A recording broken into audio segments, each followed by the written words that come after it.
신명기 33장 1절에서 29절 말씀. 하나님의 사람 모세가 죽기 전에 이스라엘 자손을 위하여 축복함이 이러하니라.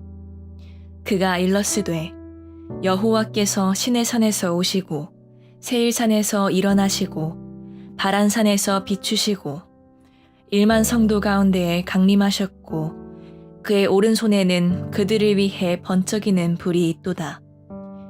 여호와께서 백성을 사랑하시나니 모든 성도가 그의 수중에 있으며 주의 발 아래에 앉아서 주의 말씀을 받는도다. 모세가 우리에게 율법을 명령하였으니 곧 야곱의 총회의 기업이로다. 여수른의 왕이 있었으니 곧 백성의 수령이 모이고 이스라엘 모든 지파가 함께 한 때에로다. 르우벤은 죽지 아니하고 살기를 원하며 그 사람 수가 적지 아니하기를 원하나이다. 유다에 대한 축복은 이러하니라. 일렀으되 여호와여 유다의 음성을 들으시고 그의 백성에게로 인도하시오며 그의 손으로 자기를 위하여 싸우게 하시고 주께서 도우사 그가 그 대적을 치게 하시기를 원하나이다. 레위에 대하여는 일렀으되 주의 둠밈과 우림이 주의 경건한 자에게 있도다. 주께서 그를 마사에서 시험하시고 무리바 물가에서 그와 다투셨도다. 그는 그의 부모에게 대하여 이르기를 내가 그들을 보지 못하였다 하며 그의 형제들을 인정하지 아니하며 그의 자녀를 알지 아니한 것은 주의 말씀을 준행하고 주의 언약을 지킴으로 말미암음이로다. 주의 법도를 야곱에게 주의 율법을 이스라엘에게 가르치며 주 앞에 분향하고 온전한 번제를 주의 제단 위에 드리리로다. 여호와여 그의 재산을 풍족하게 하시고 그의 손의 일을 받으소서. 그를 대적하여 일어나는 자와 미워하는 자의 허리를 꺾으사 다시 일어나지 못하게 하옵소서. 베냐민에 대하여는 일렀으되 여호와의 사랑을 입은 자는 그 곁에 안전히 살리로다. 여호와께서 그를 날이 마치도록 보호하시고 그를 자기 어깨 사이에 있게 하시리로다. 요셉에 대하여는 일렀으되 원하건대 그 땅이 여호와께 복을 받아 하늘의 보물인 이슬과 땅 아래에 저장한 물과 태양이 결실하게 하는 선물과 태음이 자라게 하는 선물과 옛산의 좋은 선물과 영원한 작은 언덕의 선물과 땅의 선물과 거기 충만한 것과 가시떨기나무 가운데에 계시던 이의 은혜로 말미암아 복이 요셉의 머리에 그의 형제 중 구별한 자의 정수리에 임할지로다. 그는 첫 수송아지 같이 위엄이 있으니 그 뿔이 들소의 뿔 같도다.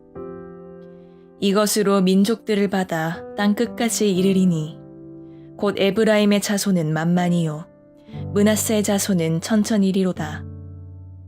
스불론에 대하여는 일렀으되 스불론이여 너는 밖으로 나감을 기뻐하라.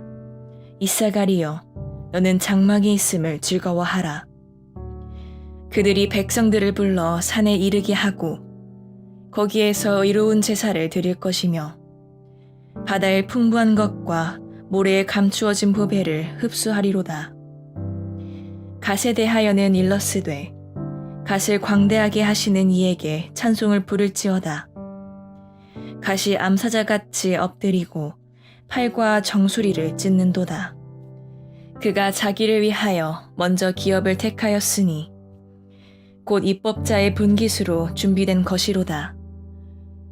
그가 백성들의 수령들과 함께 와서 여호와의 공의와 이스라엘과 세우신 법도를 행하도다. 단에 대하여는 일렀으되 단은 바산에서 뛰어나오는 사자의 새끼로다. 납달리에 대하여는 일러스되 은혜가 풍성하고 여호와의 복이 가득한 납달리여 너는 서쪽과 남쪽을 차지할지로다. 아셀에 대하여는 일러스되 아셀은 아들들 중에 더 복을 받으며 그의 형제에게 기쁨이 되며 그의 발이 기름에 잠길지로다.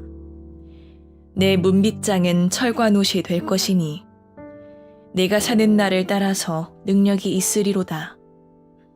여수룬이여 하나님 같은 이가 없도다. 그가 너를 도우시려고 하늘을 타고 궁창에서 위엄을 나타내시는도다.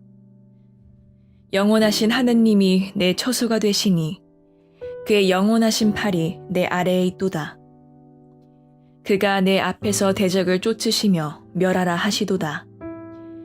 이스라엘이 안전히 거하며 야곱의 샘은 곡식과 새 포도주의 땅에 홀로 있나니 곧 그의 하늘이 이슬을 내리는 곳에로다. 이스라엘이여 너는 행복한 사람이로다. 여호와의 구원을 너같이 얻은 백성이 누구냐?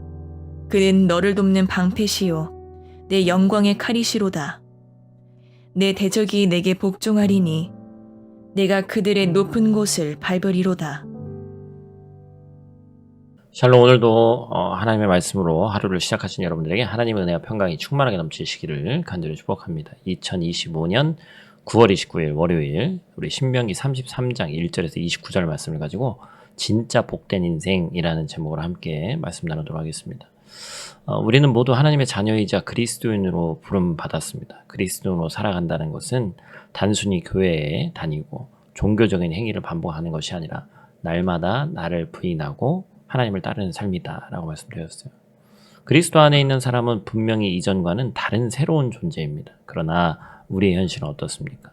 매주 예배를 드리고 말씀을 듣고 기도하면서 살지만 여전히 변하지 않는 내 모습을 발견할 때가 많죠. 하나님께서 우리를 새롭게 하셨다고 말씀하시는데 현실 속에서 나 자신을 돌아보면 여전히 부족하고 흔들리고 때로는 믿음 없는 모습으로 살아가는 스스로를 보게 된다는 것이죠. 그래서 우리는 질문합니다. 도대체 어떻게 하면 말씀대로 변화된 삶을 살아갈 수 있을까? 어떻게 하면 흔들리지 않고 복된 삶을 살 수 있을까? 오늘 우리가 함께 볼 이 신명기 33장 말씀이 모세가 죽음을 앞두고 이스라엘 12지파를 축복하는 장면이 나옵니다.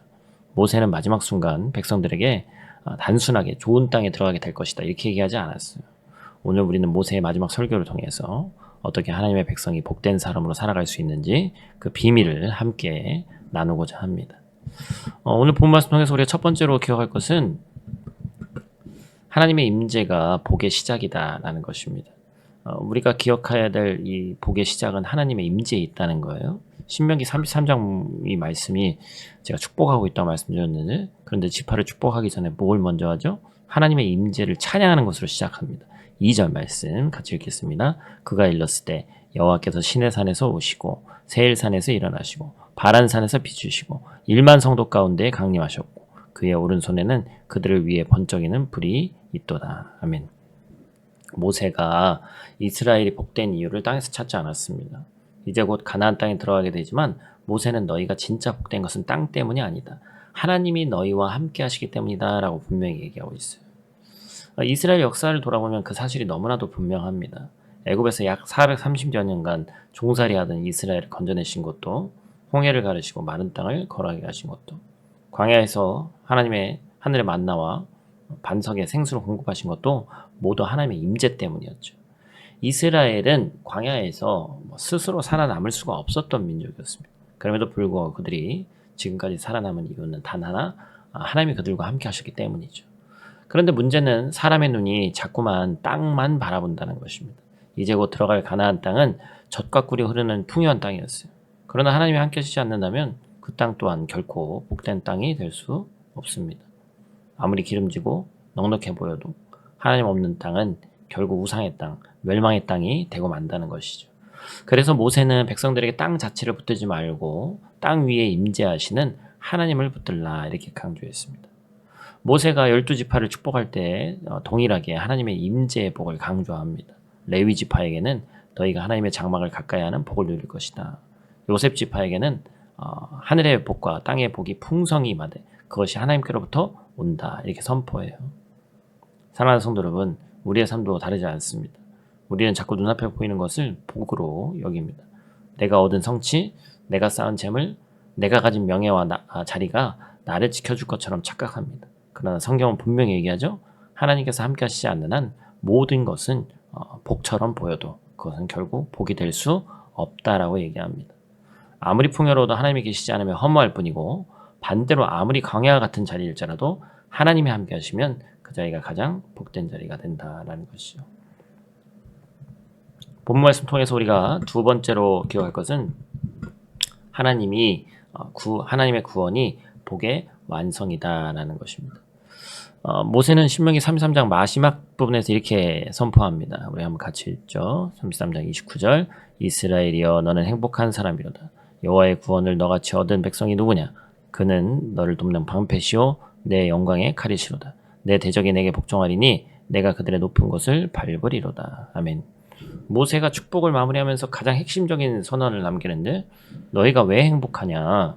너희가 가진 땅 때문도 아니고 너희의 수가 많아서도 아니다. 너희가 진짜 행복한 것은 여호와의 구원을 얻은 백성이기 때문에 그렇다라고 선포하고 있는 거예요. 이스라엘 백성이 이제 곧 젖과 꿀이 흐르는 가나안 땅으로 들어갑니다. 그런데 모세는 땅만 바라보지 않게 합니다. 왜냐하면 그 땅에서 하나님을 잊으면 그 순간 그 땅은 복된 곳이 아니라 우상의 자리, 멸망의 자리가 되기 때문에 그렇습니다.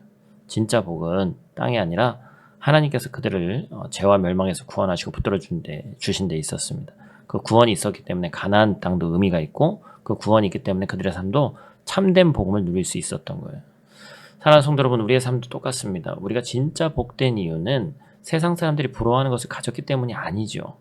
하나님께서 우리를 건지시고 죄에서 건지시고 예수 그리스도의 십자가로 구원해 주셨기 때문에 우리는 이미 가장 큰 복을 받은 자인 줄로 믿습니다.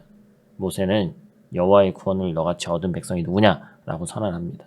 이것은 단순한 감탄이 아니라 세상 전체를 아무리 둘러봐도 너희처럼 복된 존재가 없다라는 거예요. 왜냐하면 하나님의 구원을 경험한 백성은 어떤 상황에서도 무너지지 않기 때문입니다. 광야의 길에서도 전쟁의 두려움 속에서도 사람들의 조롱과 박해 속에서도 하나님의 구원은 그들을 지켜내시는 거예요. 그러므로 이스라엘의 진짜 안전은 땅에 있는 것이 아니라 하나님의 구원에 달려 있는 것입니다. 사랑하는 성도 여러분, 우리의 안전도 마찬가지입니다. 세상은 끊임없이 우리에게 이것이 있어야 행복하다, 저것을 이루어야 복되다라고 얘기합니다. 그러나 그 모든 것은 언제든지 사라질 수 있죠. 돈을 잃을 수 있고 건강을 무너뜨리고 또한 사람의 명예는 금세 변합니다. 그러나 하나님의 구원은 절대로 흔들리지 않습니다. 십자가에서 단번에 이루신 이 예수 그리스도의 구원은 영원하고 그 누구도 빼앗을 수 없는 완전한 복이다라는 것입니다. 그러므로 우리는 구원을 인해서 감사해야 됩니다. 눈앞의 환경이 힘들고 부족하다 해도 나는 하나님의 구원받은 백성이라는 믿음을 붙드는 순간 우리는 이미 가장 행복한 사람이 되는 거예요. 그래서 바울 사도가 로마서 8장 31절에서 뭐라고 얘기합니까? 그런즉 이 일에 대하여 우리가 무슨 말하리요? 만일 하나님이 우리를 위하여 하시면 누가 우리를 대적하리요? 아멘. 하나님이 우리를 구원하셨고 지금도 붙으신다면 그 어떤 것도 우리의 복을 빼앗을 수 없다는 거예요. 사랑하는 성도 여러분, 복의 완성은 하나님께 있습니다. 하나님 우리를 구원하셨기 때문에 우리는 부족해도 행복한 사람이고 광야 같은 길을 걸어도 소망 있는 사람입니다. 우리의 눈은 자꾸만 땅을 바라보는데 가진 것, 이뤄낸 것, 다른 사람과 비교한 어떤 그런 조건에 마음을 빼앗기기 쉽습니다. 그러나 성경은 분명히 말합니다. 그것이 복이 아니다. 하나님 없는 땅의 복은 복처럼 보이지만 결국 이게 복이 될 수 없고 하나님 없는 풍요는 오히려 멸망의 길이 될 수 있다는 거예요. 진짜 복은 하나님 그분 하나님께만 있습니다. 하나님이 나와 함께 하시고 하나님이 나를 구원하셨다는 사실이야말로 변하지 않는 복인 줄로 믿습니다. 사랑하는 성도 여러분, 오늘 이 말씀을 마음에 새기기를 원합니다. 광야 같은 자리에 있든지 가나안 같은 풍요로운 자리에 있든지 환경이 문제가 되지 않습니다. 하나님이 함께 하시면 그 자리가 복된 자리다라는 것이죠. 예수 그리스도의 십자가와 부활로 우리를 구원하신 그 은혜가 있기 때문에 우리는 이미 세상 그 누구보다 행복한 사람인 줄로 믿습니다. 그렇기 때문에 오늘도 우리는 흔들리지 말고 담대하게 고백하기를 축복합니다. 나는 하나님의 임재 안에 있는 사람이다. 나는 하나님의 구원을 받은 사람이다. 그러므로 나는 이미 복된 사람이다. 이 믿음을 붙들고 나아갈 때 하나님께서 여러분의 삶을 끝까지 붙드실 줄로 믿습니다. 모든 성도가 주 안에서 참된 복을 누리며 이번 한 주 또 오늘 하루 승리하시기를 축복합니다. 오늘 본 말씀 통해서 우리가 실천 사항으로 한번 우리가 봐야 될 것은 SNS나 뭐 이제 그런 거 하면서 참 이런 얘기 많이 들었는데 누군가는 이제 SNS는 안 한다. 왜냐면 계속해서 비교하게 되고 내가 뭘 해서 자꾸 찍어 올리니나 이 집중해서 여기에 살지 못하고 자꾸 인터넷에만 이제 신경 쓰는 그런 걸 본 거죠. 그죠? 그래서 비교 중단 챌린지 이렇게 이름을 정해봤습니다. 누군가와 나를 비교하는 생각이 올라올 때마다 즉시 하나님이 나와 함께 하시기 때문에 나는 부족함이 없다라는 고백으로 마무리하기를 축복합니다. 우리 다 같이 있는 자리에서 함께 기도하고 마치도록 하겠습니다. 사랑의 아버지 하나님, 오늘도 우리를 깨워주시고 말씀 앞에 세워주시니 감사를 드립니다. 모세가 죽음을 앞두고 이스라엘을 향해 선포한 축복처럼 우리 인생의 복이 땅이나 환경에 있지 않게 하시고 오직 하나님의 임재와 구원에 있음을 고백하게 하여 주시옵소서. 주님, 우리의 눈이 자꾸만 땅을 향하고 세상의 성취와 조건에 흔들릴 때가 많이 있습니다. 그러나 오늘 이 아침 우리의 시선을 다시 한번 하나님께로 돌립니다. 우리와 함께 하시고 예수 그리스도의 십자가로 부활로 우리를 구원해 주신 주님이야말로 진정한 복임을 믿습니다. 우리 교회 성도들이 어디 있든지 어떤 형편에 있든지 하나님 한 분만으로 만족하는 믿음을 허락하여 주시옵소서. 광야 같은 자리에서도 주님의 임재로 인해 감사하게 하시고 풍요로운 자리에서도 구원의 은혜를 결코 잊지 않게 붙들어 주시옵소서. 나는 이미 복된 사람인 줄 알게 하시고 하나님이 나와 함께 하시고 나를 구원하셨다라는 그 고백으로 살아가는 오늘 하루 되게 하여 주시옵소서. 우리의 가정과 일터와 교회를 주님의 임재로 채워주시고 구원의 기쁨으로 이웃에게 복을 흘려 보내게 하여 주시옵소서. 예수 그리스도 귀하신 이름으로 기도드립니다. 아멘.